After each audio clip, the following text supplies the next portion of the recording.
Qatar has sentenced 8 former Indian Navy officers to death.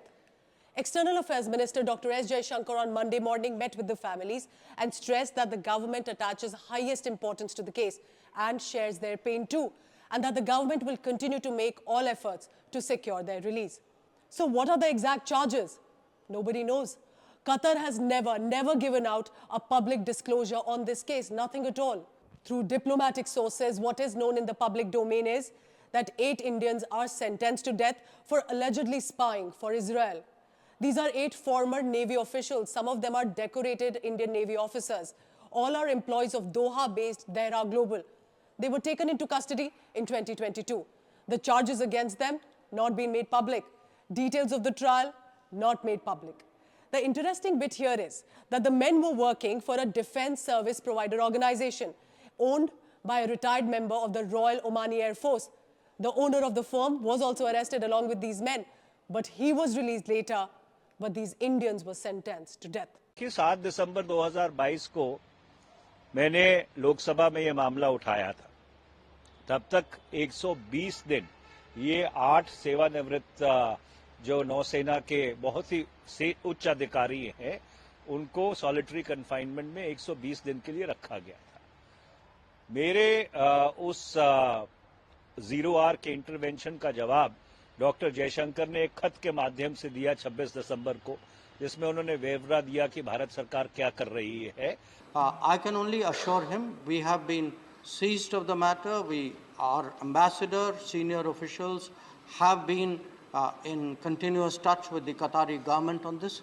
Our effort is obviously to ensure that they are not treated unfairly and that the sooner we can bring them back home. Some trivia for you. Qatar is the same country where Hamas leader Ismail Haniyeh and Khalid Mashal are based. Like literally, the ones who control the Gaza Strip, the ones who coordinated the massacre, brutalities on innocent civilians in Israel on 7th October, they are based out of Qatar. There have been reports that Qatar funded and supported Hamas throughout. Doha also immediately positioned itself as a negotiator on the issue of Israeli hostages that could boost its role in the monarchy and in the Gulf area. Now, which was one of the countries to condemn 7th October Hamas terror attack? It was India. And within 3 weeks of India's statement, this death sentence is suddenly announced. Too much of a coincidence? I leave that to you to decide. This could be the biggest test for India's diplomacy. India has had traditionally good relationship with Qatar and other Middle East nations. Can it manage back-channel talks to ensure that the men are safely back into the country? The catch here is, if you're wondering, why is India not directly going ahead and giving out strong, angry statements against Qatar? Because Qatar is important for India for energy security. Trade relationship can play an important role in these arena. Giving you some numbers. India's bilateral trade with Qatar in 22-23 was $18.77 billion. I quote the Ministry of External Affairs document dated 17th October 2023 that says India's export to Qatar during 22-23 was just $1.96 billion. The remaining out of 18.77 billion trade, India's import from Qatar was 16.8 billion. Qatar's key exports to India include LNG, LPG, chemicals, petrochemicals, plastics, aluminium articles, while India's key exports to Qatar include cereal, copper articles, iron and steel articles, vegetables, fruits, spices. There are processed food products, electrical, other machinery, construction material, textile, garments, precious stones, and rubber also. India is among the top 3 largest export destinations for Qatar. China and Japan are other 2. But it's also among the top 3 sources of Qatar's imports, along with China and USA. And therefore, this big trade issue will come in the way. There is another leverage that Qatar has. Qatar is the largest supplier of LNG to India, which is liquefied natural gas, amounting to over 48% of India's global LNG import. Besides LNG, India also imports ethylene, propylene, ammonia, urea from Qatar. Therefore, the balance of trade continues to be heavily in Qatar's favor. So then how can India use the leverage of good relationship and possibly have an upper hand to secure the release of its men?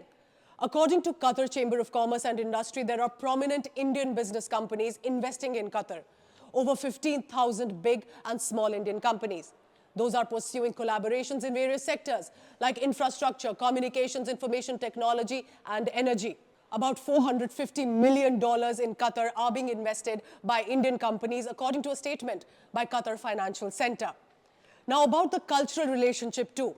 The year 2019 was celebrated as India-Qatar Year of Culture, as envisaged in the joint statement issued during the visit of Prime Minister Modi to Qatar. There are over 8 lakh Indian nationals who are residing in Qatar presently. They comprise the largest expatriate community in the Gulf nation and are engaged in a wide spectrum of professions, including medicine, engineering, education, finance, banking, and business. Also in media, apart from a large number of blue-collared workers.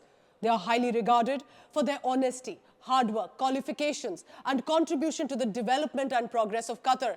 They need us as much. The joint task force on investment between both the countries to facilitate investments by Qatar Investment Authority into India. Also to explore Qatari investments in the entire energy value chain in India.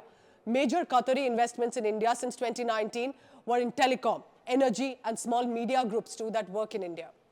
Did you know also that Muslim majority Qatar was a co-sponsor, supported yoga resolution at the UNGA?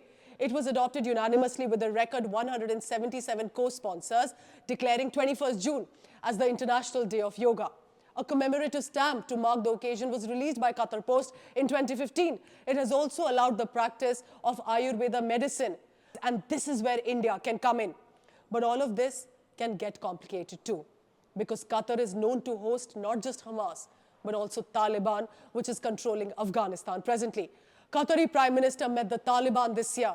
They are also allies with Iran, where we have seen women protest for basic rights for years now against mandatory hijab. Turkey, Iran, Qatar are seen as an ally trio. So India will have to tread carefully and cautiously on this issue. Qatar has stronghold on media. Qatari government partially funds one of the biggest news network, the Al Jazeera, which has often been called out for skewed coverage on world issues, especially when it comes to India. Almost always negative reporting that we have seen on India by Al Jazeera. It had nothing to elaborately report on, even on this death sentence, while being headquartered in Qatar. There are journalists who have been associated with Al Jazeera who have complained and quit over interference of the monarchy in the government. I'm sure you remember Nupur Sharma's controversy. It was Qatar that led the full Islamic world strength against India, warning of consequences, giving out statements, warning of consequences, even summoned Indian envoy and asked for a public apology from India of a completely internal matter of India. So you should know this, that Qatar is a small country though, but it is extremely powerful, with energy, with clout within the Middle East. It is also known to be notorious in some affairs. India will have to look at all possible options, and we hope that the diplomacy will work and we will be able to get our men back. Thank you for watching.